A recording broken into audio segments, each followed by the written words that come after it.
Hello, everyone, and welcome to Thorough Newspaper Analysis, which is presented to you by LawSikho. So, today again, we will be discussing two articles. The first article is from The Hindu, which is titled as Refining Trade Union Strategies to Strike a Chord. So, basically, we had already been discussing the various labor reforms that have been brought in by the government, and also we had discussed extensively as to what was the impact on the trade unions or the movement of the trade unions. So here in this article today, we have been discussing as to what are the recourses that are available with the trade unions to fight for their rights. And secondly, the article is from the Indian Express, which is titled as Not by Majority Alone. So basically, this article talks about the real sense of democracy, wherein it says that it is not only the majoritarian rule that is the major part of a democracy. Rather, there are various other important factors and institutions as well, which are equally important for a successful democracy. And finally, we have the news and flash column, wherein we'll be discussing the small and crisp news points that are more important for our prelims exam. So if you're also preparing for judicial services examination, you can definitely have a look at the lot of the courses, which is the judiciary test prep course at LawSikho. The link is there in the description box. You can definitely have a look at it. And also from the landing page, you can download free study material for your own preparation. We're also excelling into various other courses like for CLAT, All India Bar Exam, Judgment Writing, SEBI, etc. You can have a look at them too. Let's see that what is the multiple choice question for the day. National Law Day is observed on, or you can also refer to as the National Constitution Day is also observed on 26th January, option B, 26th November, option C, 15th August, or option D, 2nd October. You can write down your answer in the comment section below. So this is the descriptive question for the day. A successful democracy is not just a rule by the majority. Rather, there are various other factors that make it a successful one. Discuss. So once we are done discussing today's article, you'll definitely be able to understand this question. With this, let's start the discussion for the day, which talks about the trade unions and the strategies and the demands from the trade unions. So why at all are we discussing that? Because 10 central trade unions. Now, as we know that there are various trade unions. Now, here are the central trade unions. There are also various state trade unions. So what 10 of the central trade unions have called for a national strike today. So today they are on a national strike to basically condemn or to protest against what they consider to be anti-people and anti-labor economic policies. Now, as we know that recently the government has come up with 10 new labor codes that have drastically changed the relationship between the employee and the employer. In that regard, the trade unions have not really been given due importance as they actually deserve to be given. And that is why in protest of that, the 10 of the central trade unions have actually come up on a national strike today. So you can go through the names of these. You should just know the names of few so that you can at least quote them in your exam or in an essay if they at all, if at all an essay comes in this regard. So let's understand that what are the reasons behind the strike that have been taken up by the trade unions. Firstly, the 4 labor codes that have recently been promulgated afford substantial flexibility to the employers. Basically, the very purpose of having the trade unions when they actually came into existence, and also the very purpose of having the labor codes or the labor laws initially were to provide equal opportunities to the laborers, first of all, to provide them with proper wages, employment conditions, salary, etc., and also to make sure that the employers are not able to exploit the employees or the workers. But the 4 labor codes that have recently come up in the picture have in a way tried to give more flexibility and freedom to the employer, and in such a pursuit, what has happened is that the workers are subjected to huge chances of exploitation, which definitely is not liked by the trade unions, because trade unions are the ones, these are the unions, these are the bodies that are responsible for collectively representing the rights of the workers and also to put forward their demands and aspirations in front of the government as well as the employer. So firstly, let's see that what are the substantial flexibilities that are provided to the employers through these 4 labor codes. Firstly, to easy hire and fire. So the very policies of hiring and firing the workers has been made very easier as compared to the previous available provisions. And that is why it would become easier for the employers to easily hire as well as to fire the workers. Then the freedom to hire contract labor and unregulated fixed term employment as well. Secondly, the codes have redefined and diluted the practice of labor inspection system. Now, the very system which was very, very crucial for making sure that the laborers or the workers are not exploited and the workplaces and the employers' premises could be inspected in a very proper manner, that also has been diluted and has been redefined. And in a way, it will become easier now for the employer to at least exploit the workers in disguise. And so this also has been something that has been taken up by the trade unions in this strike. And thirdly, tremendous insecurity among the workers as state retrenchments, fiscal conservatism, high inflation, and COVID-19 experience. Now, by retrenchments, we mean the very process of what we call in Hindi chutney. Many a times, as we have seen, even in the times of COVID-19, it was very much evident and very vastly practiced as well, that when the capacity of the employer to pay particular amount of money as wages to its workers decreases, in a way, maybe the production decreases, the demand of that particular goods or service decreases in the market, in a way the capacity of the employer shrinks down. In such a scenario, the employer, what he does is that he puts down or he cuts down the number of employees working for him. Now, take a very simple example. There was a shop, for example, an electronics shop. Okay, or just we can take an example of a clothing shop. So there were 10 employees who were working for that main employer in that shop. But in the times of COVID-19, when there was complete lockdown and the markets were completely shut down, so obviously there was no proper income coming up for the employer as well, that is the owner of the shop. Now, in such a scenario, he would definitely not be in the capacity to pay all the 10 workers who were earlier very easily being paid by him. So, in such a scenario, what he would do is that he might cut down either all of them or at least 5 to 6 of them, and would only keep 4 of them to just keep keep his shop into maintenance. Now, this process is called as retrenchment, or what we call in Hindi as chutney.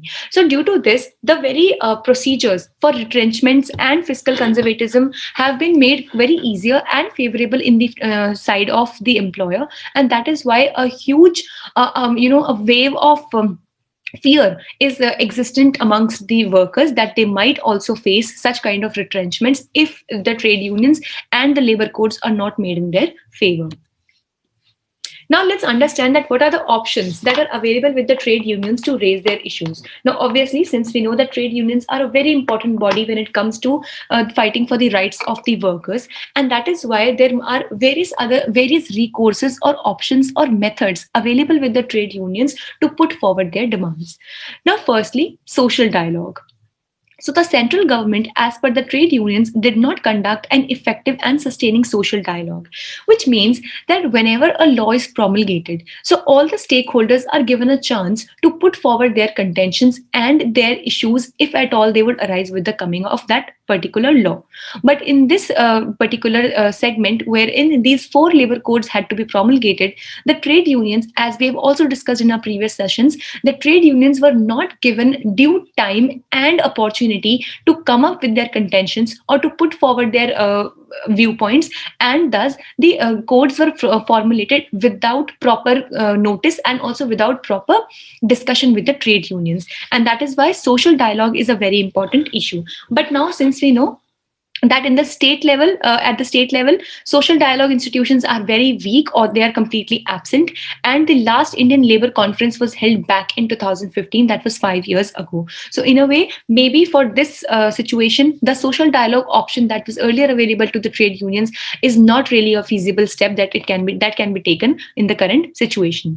Now let's think about the other steps that are available. Let's see that if political lobbying is a feasible opportunity available or not. So basically, what the trade unions can do is that they can look out for representations and demands that have not been incorporated in the codes and COVID-19 relief measures through confrontation and through political lobbying. That is, they can actually seclude the government and give them no option but to listen to them. Let's see how much is it possible for them to do. Thirdly, political confrontation through opposition parties. Now, as we know that the opposition parties, or the very role of the opposition, is to make sure that the ruling parties or the government is not arbitrary and does not take any step that is not in the spirit of the constitution of our country. And that is why, if at all, the opposition parties are convinced, so they can also come together with the trade unions and boycott the voting on the labor codes.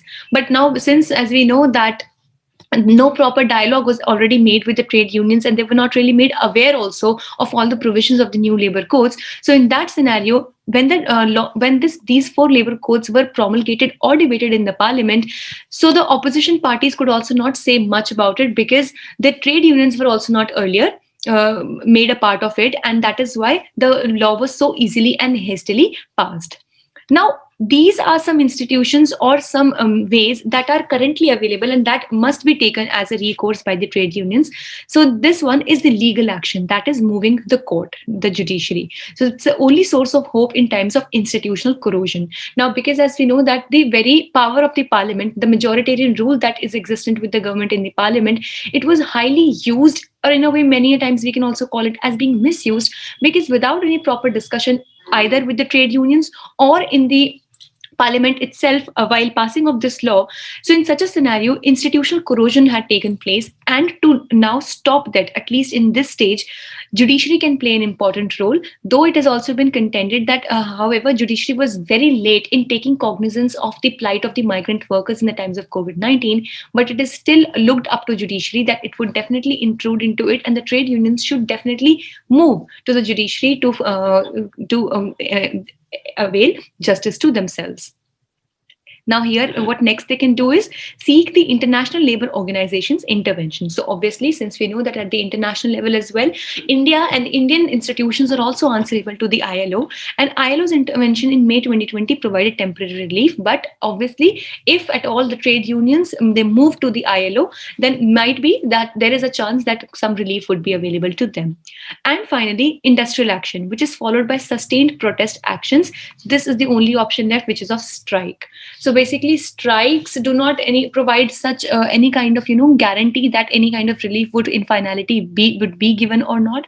But yes, this is the only action, industrial action, which currently they are taking up. But other than that, it is discussed in this article that they should also take the legal action, that is moving to the judiciary, and also they should seek the International Labour Organization's intervention as well.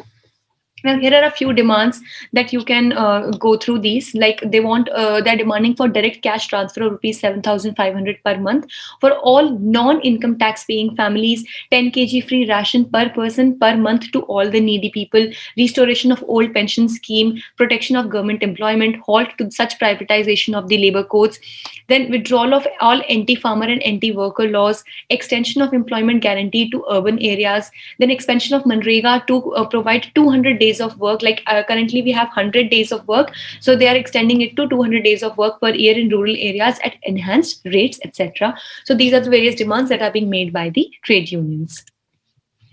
With this, let's discuss the second article for the day, which talks about the role that is played by non-elected bodies in a democracy.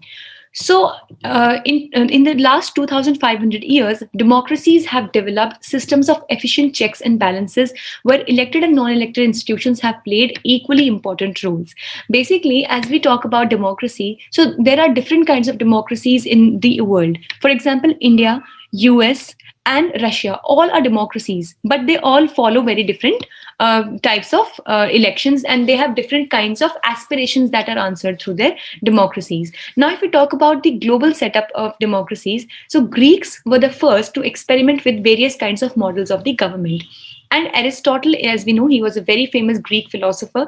He said that democracies were for the benefit of men without means. So as if we talk about monarchy, so he said that monarchy is just for the benefit of that one particular king. Oligarchy is wherein it is ruled by some limited number of powerful men, that means people. So that kind of government is only for the benefit of those limited number of people. But according to him, democracy was the best form of government as it stood out for the men who actually had no means.